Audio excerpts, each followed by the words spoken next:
baby. 5 Miss Nana. Hi， 小朋友，今日好特別啊，因為 Miss Nana 要將你哋麻利麻利 home 全部變晒做小詩人，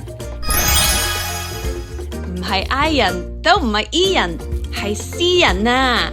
一首詩嗰個詩啊！乜嘢係詩啊？詩呢就即係用好短嘅文字去畫一幅畫，講一種感覺，或者係分享一個心情。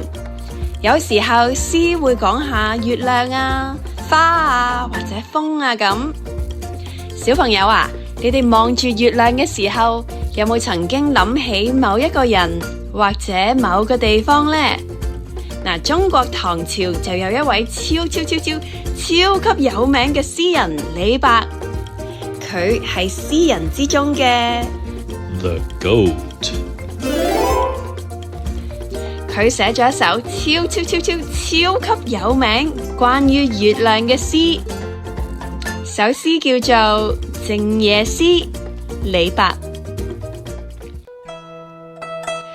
床前明月光，疑是地上霜。舉頭望明月，低頭思故鄉。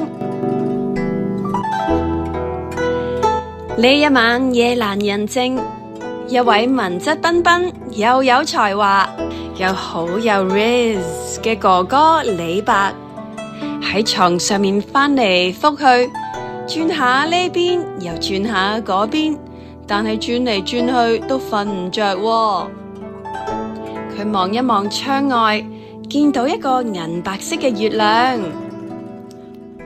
哇，今晚個月色好靚啊，令我諗起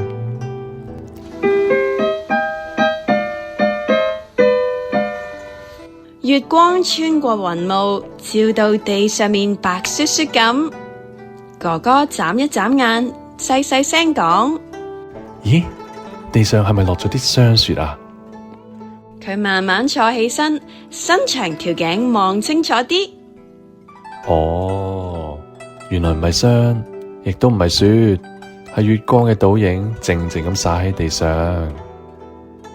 哥哥忍唔住抬起頭，再次望住天上面嘅月亮。今晚嘅月亮又圓又大，好似娘親塊面，唔係，係我娘親整嘅芝麻餅，對住我笑一樣。哥哥忽然間靜咗落嚟，佢輕輕耷低頭，細細聲同自己講：呢個月亮會唔會娘親同我嘅屋企人都睇到呢？我掛住屋企啊，我掛住娘親整嘅芝麻餅，我掛住娘親啊！我的媽呀！於是呢位哥哥即係李白就寫咗一首好簡單但係有好有意境嘅詩啦。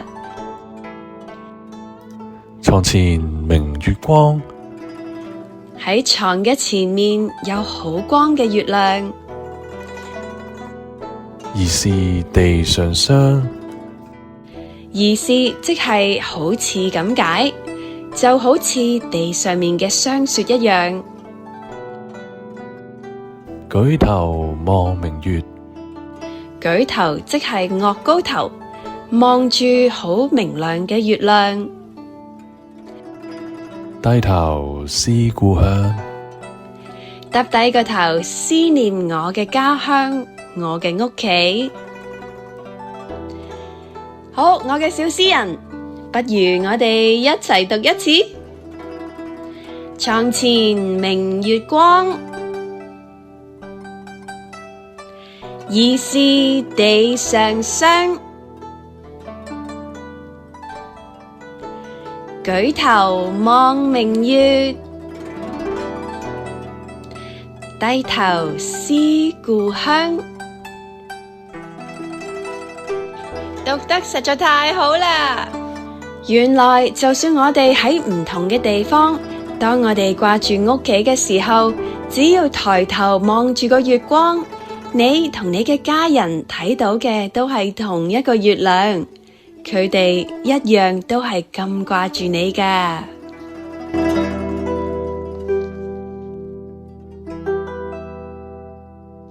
如果想聽多啲嚟自中國嘅詩詞歌賦，就要記住緊貼 Story Musubi 啦。Story Musubi 睇一次長一智。